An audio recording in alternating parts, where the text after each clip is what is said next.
again, you have a vision, you know where you want to go, but what is missing? What are the gaps? Hello there, it's me, Steve Meller, and welcome in to Growth Ready.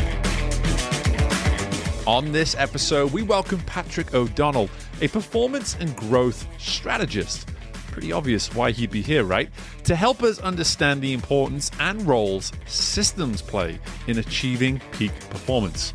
Patrick's undeniable commitment to a well-rounded growth journey helps us see why growth insists we consider all aspects of life so that we're ready to pursue a vision that represents what matters most. Hello there, and welcome back into the most recent installment of Growth Ready. I'm so excited today to be bringing in someone, as he and I were just talking off air, someone I have no doubt there will be some synergy with, some shared perceptions and insights around the type of work that we both do. But before we go any further, I'm excited to introduce Patrick O'Donnell into the show. And Patrick, as you know by now, the only question I can ask you before we go any further is, what does it mean to you to be growth ready? Awesome, Steve. Great question. And first of all, thank you for letting me be here. Love this and love the synergies, like you said. So to me, when you talk about growth ready, ready makes me think of prepared. And kind of that old quote that people say, like, most people have the will to win, yet few have the will to prepare to win. So what I feel like being prepared for growth, meaning not just one goal, but like look at your whole life. So for example, right now I'm facilitating a John Maxwell training. And as he says, you don't go through life, you grow through life. So the point, you identify where you are, cast that compelling vision for the greatest future that you could have, and then pursue it with intentionality, growing along the journey to be really the best that we can be so that we can create really that kind of impact that we're called to make. So that to me is what Growth Ready is being all about. It's what I really enjoy about how you've approached this is you hear a process, you hear almost an equation, if you will, that this plus this can equal this. And to start with, the first thing that I heard is this idea of preparation. It's this belief that it's one thing to step into the unknown, for instance, or give something a try for the first time and say, you know what, I might not be ready, but what the heck, I'm going to give it a go. But then to do the work behind the scenes, to do the work maybe when no one else is looking, to commit in ways before that opportunity arises, before the moment calls for you to in fact be ready. You've already made that commitment. You have that will to prepare. And I find it interesting that you use the term the will to prepare. Yes. So let's start there. Like, what is it that makes you want to set us up in that way, position the conversation to make it about the will one must have? It's almost that I think and I don't know if I want to use the word called, but feel like that is what I'm thinking about. Being called to something more. We're all called to grow. We're here for some kind of reason. What is it? It's not just to sit back and be complacent and live that life of questioning what we could do, but having that will, that desire to be able to really make that impact, make that difference. What is our purpose? Where I feel like there's so many people that we work with, clients, friends, the whole idea of being able to say, all right, what is my ultimate calling, that ultimate goal? Again, not just one goal, but the growth over time to get there. And to me, that's what's fascinating about, I think, our work is when you have that ultimate goal, it's so strong. I think what Steve Jobs said it. So when you have a vision that's so clear, it pulls you to it. You don't have to push all the time. You don't have to grind because you're so excited. It pulls you there. So what I love to do is take that first step. You talk about systems. Yeah, I can't help but think that way. Like the first step, identify where you are, but then as compared to that future vision, and then what do you need to grow along the way? Yeah, I really appreciate the idea of the pull versus the push. You know, my origin of just athletics in general, just watching, and I'm reliving it now, 7-year-old, 5-year-old. I'm in these moments with kids where you can see the difference between a kid who's excited, let's say, about being there at soccer practice versus the kid who's, but look, you got to get out and go do something. Like, so you're doing soccer, and that's what you're going to do. You know, it's that one who's that gravitational pull, if you will, towards, I want to be here right now versus, hey, I kind of have to be here right now. And I really appreciate that dynamic here for us to maybe just discuss a little further, because if the ultimate goal is something like a calling, a purpose, I'm curious, when you think about your own journey, how did you start to resonate with this idea that it can't be something I'm being pushed towards, it has to be something I feel pulled towards? Right. You get back to the whole concept of looking at what you want to do. And I think, we're all in a career, we're in a space, like people talk about make your career your mission, or you live your passion. And I don't know if I completely agree with everything that goes into that line of thinking, because obviously there has to be things that make money, follow all the other pieces of the puzzle. But to get to the root of your question, when it is like, this is what we're going to commit so much of our life to. And so much of the time is going to go into not only making ourselves better, growing along the journey, but why I mentioned the call and the purpose, I just feel like we're here for a reason, something to be able to make others get better. And so, as silly as it may seem, like for years, I've always said there is something about helping people rise above their challenges to achieve their goals and dreams, to live that fulfilled life, live who they're supposed to be. That seems to be that type of calling that just inspires so much inside of us. And if I may, just because I think you can have that ultimate calling, but things can shift along the way. Like you might think you have a little goal to get there. And so this might be a little bit off topic, but when you just mentioned your children, it made me think of my own. So mine are a little bit older. My children, I have two boys. They are 16 and 19. And I mean, what fun ages yours are at, because I coached so many baseball teams at the time, had an absolute blast with them. And that's where, you're coaching kids at that age. You're like, oh, I want to go to the MLB. I want to do this. They've got grand aspirations. But what happened, my 19-year-old son kind of, baseball, he was doing okay. He wasn't doing great.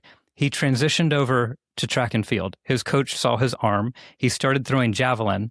And he ended up winning the bronze medal in the state championship in javelin after just throwing for 2 years. I'm not saying this to brag about him, but it is because of having that will, having that desire. The amount of work that he put in was absolutely incredible. And I think where it starts from is what you talk about, trying to get your children to go the right path. Like we did all those CrossFit competitions as father-son growing up, and you get them in that mindset of achievement, and then you can just switch that on. So I think that a bit of an aside there, but like I said, it just seemed to relate to what you were talking about, especially when you mentioned the kids there, because it's there's a lot more relevance there. Yeah, there's a lot more relevance there than I think you give credit to, because for me, I actually like this idea of there's an operating system, if you will, we're using that word system again, like you're alluding to this operating system that had been developed in your sons for many, many years. And in the case of the oldest, to be able to get to that point where, while talent, let's say, for instance, it may not have been working in one area, that a talent could be then reassigned somewhere else. But underneath that talent, what good is that without the internal operating system that is the willingness to prepare? I think that's right there. And that's such good stuff for us all to consider, because I mean, my mind immediately just goes to even some of the organizations that I find myself in today. And I'll start with people in the hall sometimes, and, I'm here in the company and I want to get here. And it's like, okay, so what are you doing to prepare for that next step? I get it. You want to wait for the opportunity for the seat to become vacant. Right. But there's also an opportunity right now to be preparing for that moment if and when it arrives. And hey, it may not even be here. It may be somewhere else. And through that preparation, what if you go and discover that wasn't even the right seat for you in the first place? Maybe you have a greater goal, a greater ambition, but to kind of sit and wait for the opportunity, I don't know, like I feel as though that's where we kind of get in our own way sometimes, is that we don't make it about the work and the preparation. We make it about the waiting, when's it going to be my time, divine inspiration, all those sort of things, right? Exactly. I think when you make that point too about, is it talent or is it the will to prepare and the will to do work? It makes me think so much of grit and Angela Duckworth and what she talks about in the whole idea of working hard every single day, continuing with that grit, as she calls it. And that, again, is passed on to our coworkers, to our children, the people who we want to lead.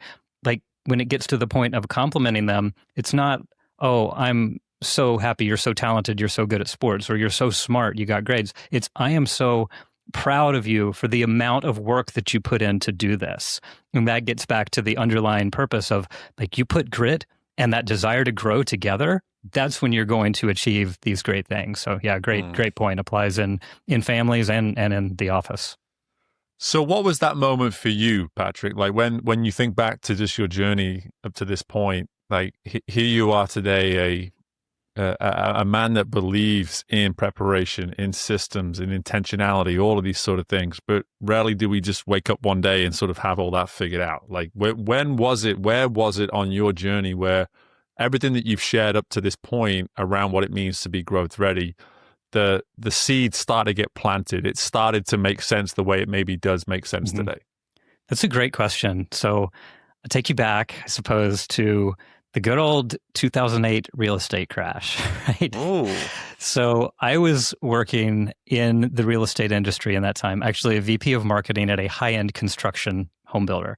That industry, when the mortgage collapse and everything happened, pretty much went away.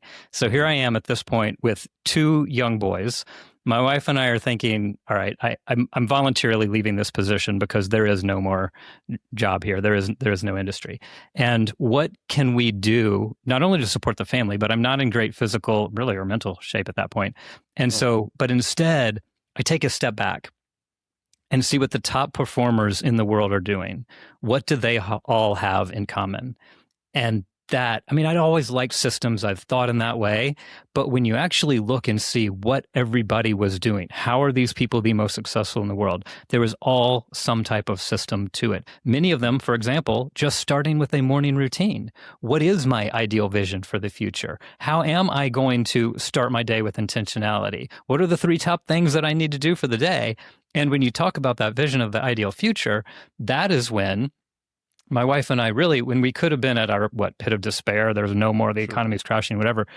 So to give you a little aside of where this came from and how we shifted our mind, we were at Georgia Tech. We were Georgia Tech students, and back in college, we had not met. We went on a study abroad over in Europe, and that is where we met. So our whole early dating years, early life was all based on this adventure travel. And so then we had our boys, and it stopped because, you can't, we can't travel with children. Yeah. But we always had this idea that we want to take a year to travel the world with our family before our boys get to middle school. And so that's what I was saying. In this time of, okay, there's no job, the economy's crashed, but you take that step back, you see what everybody else is doing, and that's when you can say, all right, we're going to take a year to travel the world. We're going to live in New Zealand for 3 months. You put all these things into it. You start putting the vision together, and that's when the systems really do come into place. And it's still those systems that I started back then. They form the basis for the Fit Life Protocol. When we started our gym and our coaching program, they formed the basis for what we're now still using today as part of the extraordinary execution system to be able to help businesses and corporate professionals grow. So yeah, it's a really good question to think back on. Gosh, where did all this start? But I guess that was kind of the beginning. Yeah, again, it's typically it's almost. It's almost cliche, like there was some sort of tragedy, there was some sort of epic event, and in your case, the crash. And I think the response that you chose in that moment is quite interesting. Is that it wasn't a matter of like, hey, what's everyone else doing, so I know where I need to go next. From like maybe industry, like, oh, if you're leaving this industry, you should definitely move into this one, or whatever it might be. You were looking for commonalities almost in behavioral tendencies, not abilities, not talents, right, not successes. So it was really in peak performance, I guess, is what you would call it. Yeah. And that for me is interesting in the sense of and I know it's hard now, we're 18 years from that moment, but for you to sort of sit in this with me and just sort of think, when you think about peak performance and the curiosity, let's say, you had toward learning more about it back then, where was peak performance remotely evident in your life at that point to make that something that became, to go back to what you said earlier, it became a pull. You weren't pushed towards it, you were pulled towards it. So just talk more through that for me. It was a part of life that I always enjoyed but hadn't focused on enough. And so what I mean by that, a high school athlete, I ran cross country and track. That was fun. And then in college, I will say probably my favorite class was health and performance science. But I was like, oh, that was super cool. I loved it. But I never went into that professionally. So then it was at this time when you are faced with what could be a bad time. What do you need? And so many people talk about it. Like, Tony Robbins has made it famous, and all the other people, like, get your body in motion, get your mind right, get your state of mind. It all starts there. So that to me is really where a lot of this came from. And it reignited a lot of those old interests to then be able to come together. And what I think was fascinating is, yes, it helped me at the time, but again, going back to the purpose we talked about at the beginning, how much it allowed to impact others. Because fast forward a few years, my brother and I owned a gym together, and then a lot of the members would come to me, and I don't sound arrogant, but it's like, how are you in such good shape? Like, basically saying, okay, you've got a six pack, you've got a family, you've got a career. How do you do this at your age? And but to me, it wasn't just about the exercise or the nutrition. It's also the sleep. It's the mindset. It's all of the stuff that goes into it to make it work. And so that is kind of that process of reigniting that fire, finding the way to make it work for myself, trying it out, maybe the guinea pig a little bit, and then seeing how the systems work and applying those to others. Yeah, and you never have to apologize for that kind of story, just the potentially perceived arrogance on that, because for me, I think it's funny. I turned 40 last year, and I don't know what it was. It was almost like I must have started walking around with the sandwich board saying, I'm now 40, ask me about how I stay in such good shape. Because all of a sudden, men who were in their 40s started saying, man, I know your life, the business, your family, you travel, like, what's your secret? What's your secret? And the point I think you're making that I certainly resonate with is that ripple effect. It's the ripple effect on those around you, because we're talking when we say peak performance, for me, something you would learn about me quite quickly when I get onto the idea of peak performance, I'm always thinking about it as the result has to be an energy of some kind. There is an energy output that comes from the pursuit of peak performance. But for that energy to come out, we need to obviously put the energy in as well. And I think so much of what you're speaking to here, Patrick, is whether it's mental or biological, like, we're making an investment. We're choosing to treat our bodies in a way, create an energy internally so that externally that energy can start to be received. And from what I'm hearing is that between you and your brother, you were creating an environment where what you were putting into you was being felt outside of you as well, right? Right. Yeah, that's a very good way to put it, because it is the creation of energy. I go back to kind of that whole Trinity concept of what do we need to do. And I look at it as like you create growth, and then that leads to the idea that you can perform better. And then that leads to so you can multiply the impact. So it was that ability to do it for yourself, do it for others. You're multiplying the impact. And when you mention the energy, it makes me think of, what we do a lot with our clients. Because again, it is the whole idea of how do you grow smarter and perform better. And when we are looking at companies, one of our case study companies, I worked with this company for 5 years, and we put in the growth system and grew the company from 37 million to 400 million in 5 years, which sounds great. That's amazing growth.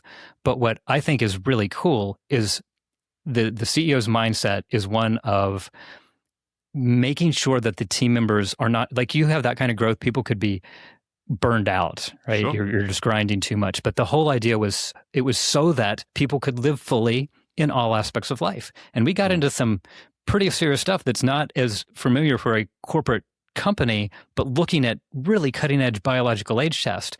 And so while we're doing this, during that growth process, we're turning back the average age of these team members by an average of 7.5 years. I mean, it's pretty amazing, the stuff that you can do. So yeah, you talk about the intentionality of putting some systems in place. And it was one of my favorite opportunities was we did a case on the idea, and this is coming right off of what you said about the energy and the whole idea that in power plants, you have to create the power. The same idea. We don't wake up with energy. You have to create it. You start to have that 2 o'clock crash. you need to create your energy. And we went through this process of having 5 of the team members go through and share their stories of how they've all literally turned back their biological age, and in their 30s, 40s, 50s, they're feeling better, getting younger. And it's from that process of creating their energy. So yeah, that's a great way to put it. Thanks for bringing that up. Yeah, absolutely. And I appreciate the insight around that too. I think it's partly why I still wear my Whoop to this day, because it makes me feel 7.5 years younger. Like, it tells me every day, you're already 32, you're already 33. I'm like, you're damn right I am. Like, that's exactly good. I feel like my hairline's not, but that's okay. There's no big deal. But I think something that you're speaking to here, though, for me, Patrick, is one, we don't speak about health enough on this show. Sometimes I bring in folks so I can intentionally make it the focus of the conversation. But 2, something that I was most drawn to in learning about you and wanting to have you on the show is that I get inundated with folks who want to come on the show, who want to share similar stories of the types of outcomes that you just shared when you go from 34, 35 million, whatever it was, to 400 million. And you go, wow, on the surface, that sounds like a phenomenal story. But what I got to know through learning about you too is that it was the process that you took. It was the way in which the people adapted themselves to live a certain way that would honor not only exponential growth for the company, but for themselves, most importantly. And this is for any leaders that are listening to this episode.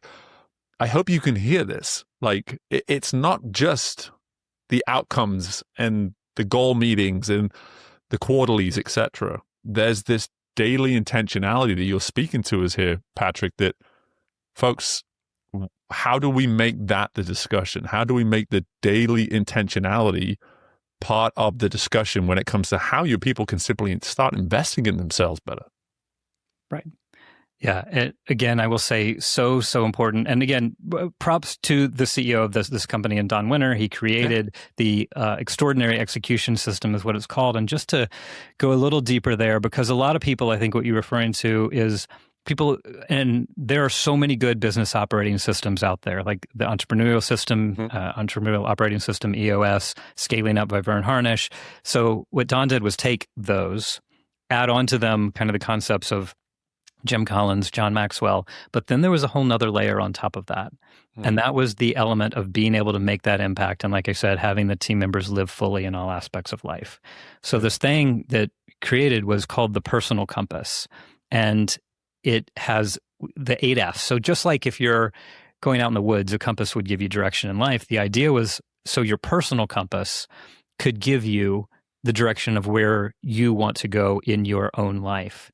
And it's not, I don't think it's typical to look at a corporation that would go to the lengths to be able to do this for their leaders, for their team members. But it really start off with that step 1, like I always say, is identify where you are. Where are you in these 8 F's? And the 8 F's are faith, family, friends, finances, fitness, fulfillment, freedom, and fun. And you go through the process, and you've probably seen it. It's the wheel of life type thing. People have got their different iterations on it.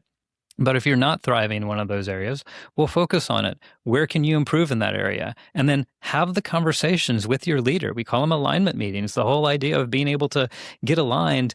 And I think why this is important, that a lot of companies do look at their own growth, but if they're not looking at their team members to really make sure they are thriving, like people are just going to be more productive and more happy and ready to stay there longer. I mean, it helps the retention and all aspects of it. If your team members are performing at their best, well, your company is going to grow more. Yeah. It's just a side of that. And so sometimes when I'm talking to people, they're like, wait, you help companies grow, but you're talking about biological age tests? Like, those have nothing to do with each other. Right. And I think they absolutely do. Yeah. Because, it's just that whole concept of really being able to pour into the team. Because whenever you ask any good leader, like, what is your most important asset? It's your people. Yeah. So let's treat the people really like they are the most important asset and really help them thrive in all areas of life. Yeah, it's such exciting information to read about. Again, like I said, I got to read more about it prior to sitting down with you and learning more firsthand of how it was created. One area I really want to go to now, though, is the word system. It's a funny word because I think it has subjective meaning to a lot of folks. Like, and no doubt there's an actual definition for it. But Mm-hmm. here I'm very much a visionary as a CEO. And you say systems to me, I'm like, you're gonna stifle all my creativity. You're gonna completely put a straitjacket around me and prevent me from doing what it is I want to really do. And naively, that's how I used to think. And here I am now, 5 years into business, and I have a team of folks now who are so incredibly grateful that we have integrated systems, because visionary Steve, albeit exciting to be around sometimes, can be quite chaotic without those systems in place. And so I would love for you, just for our listeners who maybe hear this word system and immediately sort of go, ooh, I'm not a system person. I don't like the systems and all this kind of thing. How would you firstly explain what you mean by a system? And then secondly, help us better understand the need for systems in our lives. Yeah, another really good question. And I think it bears explaining, because when you first hear the word systems, especially people who are not really technical, and I'm not, I love systems, but I really am not, that into the coding or all the other things, because that's what people will think. Highly technical, using something on the computer. But when I'm referring to having the systems installed, you could almost say it is just about having the rhythms, the routines, and the disciplines in place to make things work. So it can be as simple as everyone in the company knowing the clear vision, the outcome, and how what they are doing contributes to that outcome. And if we go back to our model, like, why we're called Ignite 5. And I mentioned the first step is identify, and the second step is to implement. That's implementing the specific protocols or whatever it may be. Well, the third step is ignite. And how do you ignite to create the lasting results over time? Basically, it is following a system with accountability for lasting results. So when I talk about systems, let's take a company who has a founder who has created the ideal business, and they can step away for a month, 3 months, 6 months. Can that business still run without them? That means they have put in proper systems. And again, I don't mean technologies. It could mean your individual people know exactly what they're doing. They know the vision. They're inspired by the vision, so they're being pulled to it. They know their exact expectations, and they know all of their reports expectations, so they are happening, and their key numbers, so they are making those happen. And if they're not, if you're on track or off track, and you can correct course. Versus the other side, someone who may be an incredibly successful business owner, but it feels like too much might be falling back on them. They can't really take away, go on a vacation, or if they and their son work in the business together, maybe they can't both go to a family event at the same time. That is what I mean by not having the systems in place. And so it doesn't have to be a highly technical, do all this computerized, but is just the aspect of making sure that those rhythms, disciplines, and what you need to thrive in business and in life are in place so you can make it work. Yeah, the make it work piece I think is fantastic, because we're big fans of simplicity on this show. And so for me, it's like, how can we take something that could very easily be pulled in such a variety of ways, like we both said, in a way, like you hear the word system and people just have a response to that. Some people gravitate towards it. Some people hold it at an arm's length at all times. Exactly. But what you're really saying here is that, just from a system standpoint, how do we create, whether it is a rhythm, whether it is a routine, whether it is a discipline, how do we create what we need to make what it is we're trying to do work in a way where there is the cost is minimal? And I think that's a huge part of this. And I think that, in a way, goes without saying based on what we discussed through the first 20, 25 minutes or so. We're acknowledging that we don't want the cost to be the person. We don't want the system to imply that the person must sacrifice anything and everything about themselves in order to get the result that we need from them. Point is, how do we make it work in a way where the costs are either minimal or non-existent, ideally? You're right. And it doesn't have to be crazy expensive stuff. Like, some of the best times to be able to take are free, because we always talk about the relationships, the conversations. And I mentioned the little brief part of the alignment meeting before, but that's the whole idea.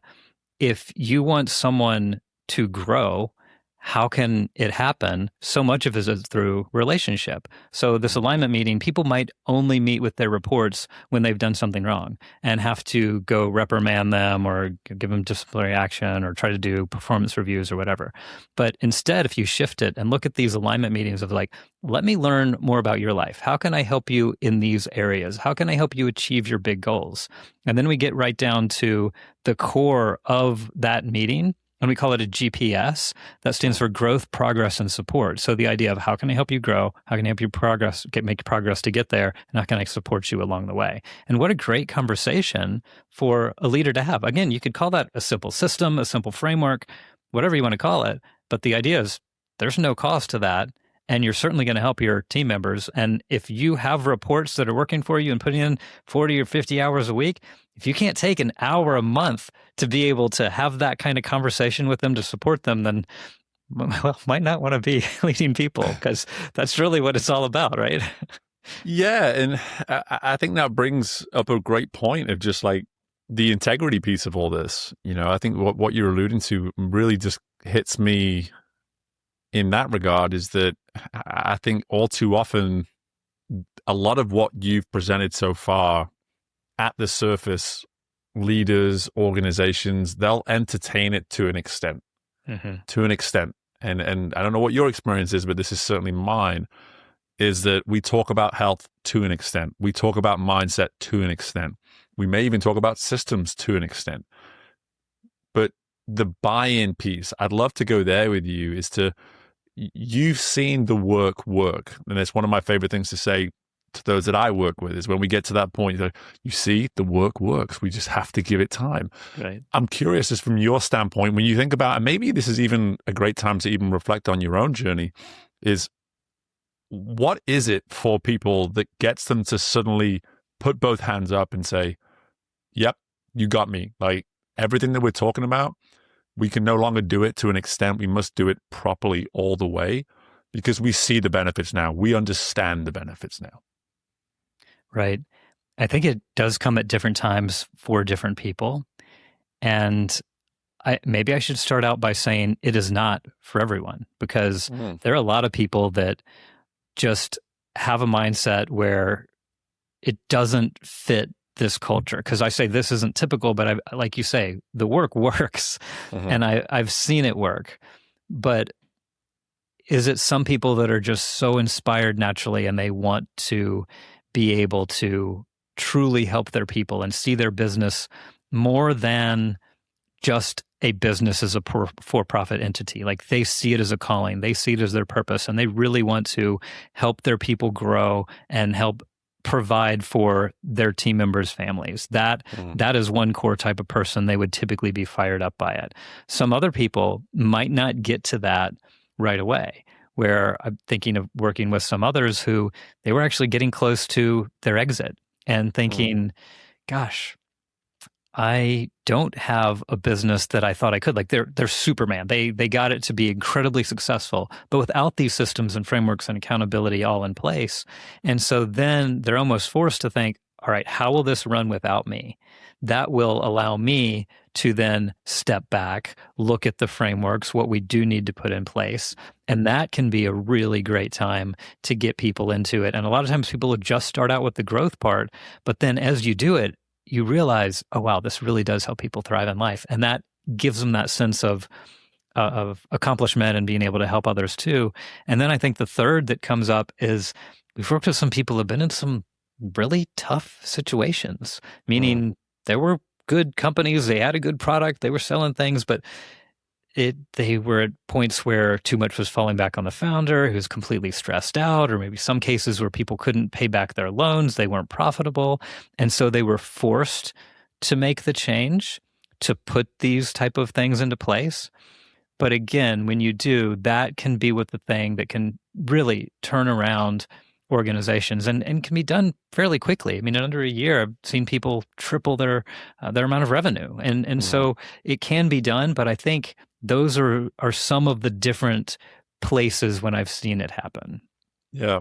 Yeah. And, the better question to have asked there certainly is more what is typically evident, what typically has to happen for this to be something that folks buy into. And I just heard a variety of different scenarios there. And sadly, that last one typically is the one that tends to be the final thing that has to fall, is that we get forced into these things. We get, you know, shaken in some way to our core that, hey, listen, if you don't do this, this is where we're going. This is where we're heading right now. And I try to pride ourselves as a show to encourage people to not have to wait to that point. Like, typically we have folks listen to this show who have decided that they're not going to wait to the last penny to drop or whatever it is, domino to fall, for them to say, okay, now enough is enough. This is now time.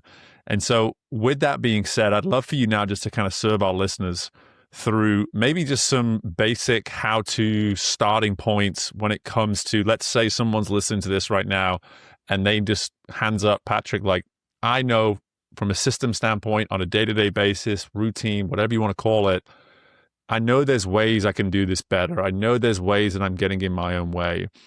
Typically, where do you start to advise folks? Where do you typically tell people, listen, this is a great area to start when it comes to simply creating more structure, more systems, let's say, within your life? Mm-hmm.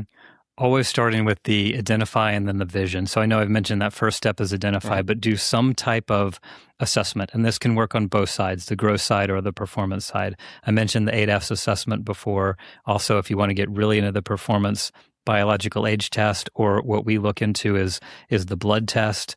How old are you chronologically versus your biological age? What biomarkers are out of whack? And then look over on the business side for a simple, what we'd call a growth diagnostic. Again, you have a vision, you know where you want to go, but what is missing? What are the gaps? Is it the system, the framework, the people?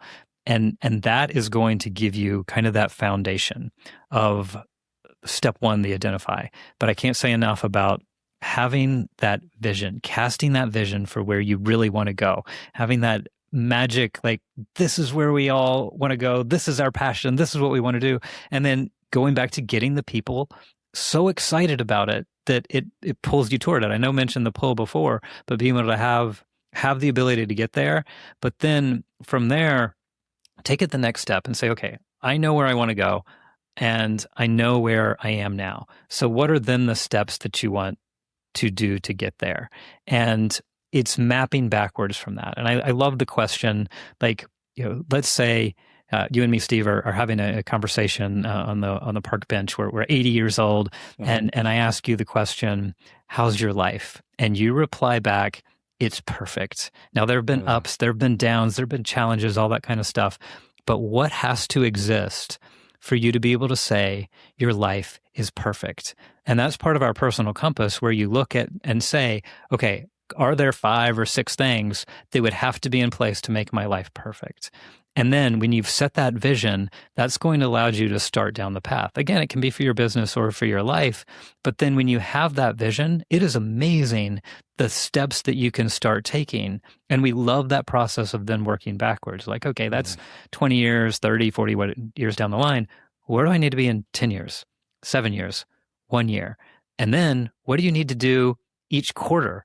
And then each week and each day? And it gets down to the simplicity of the daily habits. What little things can I do? Wake up and do one thing, the most important thing that morning, to start driving forward to that vision. So I know I'm going kind of a little bit long on the process of how this comes about, but that to me is it. Identify, set the vision, and then take those steps to get there. It's really what GrowthReady is all about. There you go.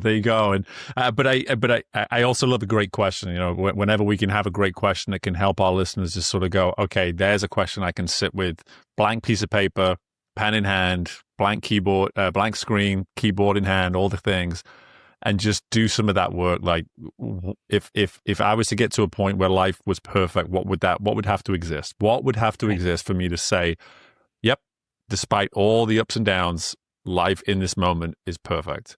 And I find myself very convicted in that moment too, especially when I go, okay, here's some immediate, just like, as you asking the question, some like flashing thoughts came up for me.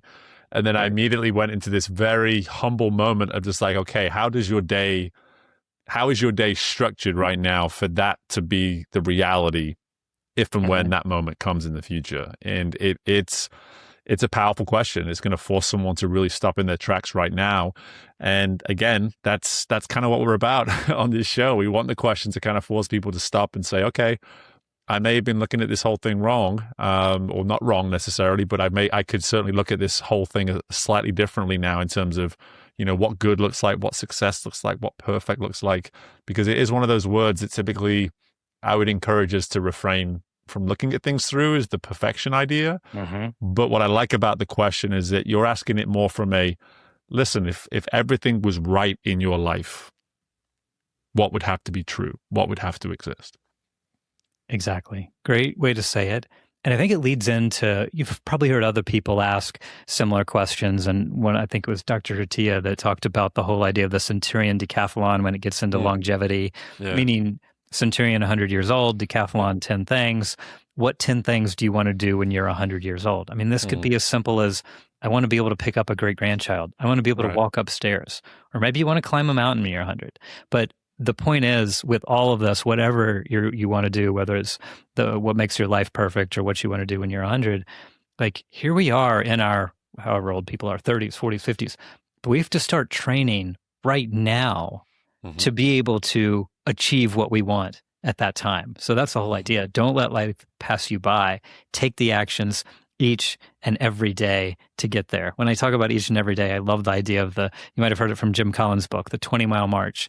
The idea, if you're familiar with that story, where for those that might not know, it was two teams that were racing to the South Pole for the first time. And the whole idea of one team stayed in their tents on the bad days, and then we go like 60 miles on the good days, meaning they were determining what they did based on outside circumstances versus the team that marched 20 miles every single day, day after day, regardless of the prevailing conditions around them. And that was the team that got to the South Pole first, and everybody got back safely, way ahead of the other team. And unfortunately, a lot of the other team that was dictated by those outside circumstances, they did not all make it back safely. So again, it just kind of goes back to that idea, work for it day after day, year after year to achieve where we want to go in the future in our ideal vision. Yeah, and I'm such an advocate in the work I do, but more so with this conversation and this show is like, how can you help people give the work a reason to matter?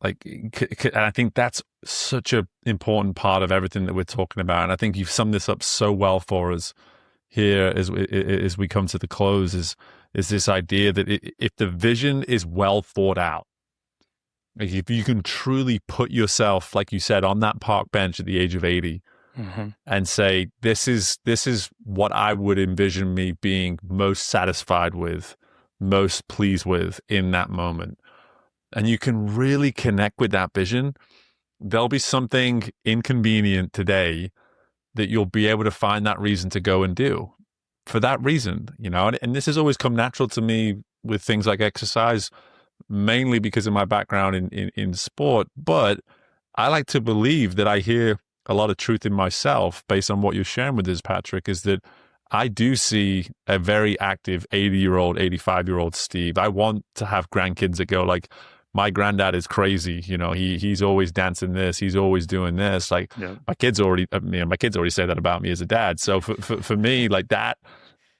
I get excited. I actually have I have a little bit of goosebumps there as I'm talking through this with you. Like I feel myself emotionally resonate with that vision of me in the future. And that's enough for me to wake up as I did this morning at 4:45 and go work out. It just makes sense. And it matters enough to me too. I love that. I can tell it does, seeing it in you, because that is what is so important. Have that vision. It'll pull you. You have the ability to get up and make it happen. That's what it's all about. That's it. Love Patrick, it. I knew this would be great. I knew we'd have a good time. And just like that, we blinked and almost 45 minutes went by. I don't know where that time went, but I know I enjoyed it. And the one thing I always want to do, certainly with an individual like yourself that clearly has such a generosity of insight, so much good, powerful wisdom and information that we could probably all benefit from. So with that being said, where's a good place for us to learn more about all that you're doing today so that folks can go look you up? Sure. Yeah, easiest way, connect on LinkedIn. I'm Patrick O'Donnell III. If you put in Ignite 5, our company, it's the number 5, not spelled out, and Ponte Vedra Beach, Florida, it'll come up there. Or if people want to, check out the website. It's ignite5.com, again, the number, not spelled out. And then from there, we do have tons of free resources, a free performance and growth diagnostic that people can do. We give resources to a lot of these, the free assessments, like I was mentioning, to be able to start off the journey of identify where you are and where you want to go to make it happen. It's just all part of the process. Absolutely. I've no doubt you've given folks some great ideas, some new dreams, some new goals, something you've given me an idea for that I may reserve from telling my wife, because she loves to travel. And if I tell her it too soon, we'll end up, packing our bags for a year the way that you guys did. But I could see a day where I send you an email and say, hey, Patrick, name a few countries that are good for a year around the world, because that might be something that ends up being part of the Mela project in the future. But awesome. listen, brother, this is great. I appreciate the time. I really do appreciate the generosity of insight. Our listeners will certainly say the same thing, and just best of luck with everything in your world. Awesome. Well, thank you, Steve, and thank you for what you're doing, and keep sharing, because yes, it's what it's all about, making people grow and thrive in life. Love it. Amen. Thank you, brother. Absolutely. Take care.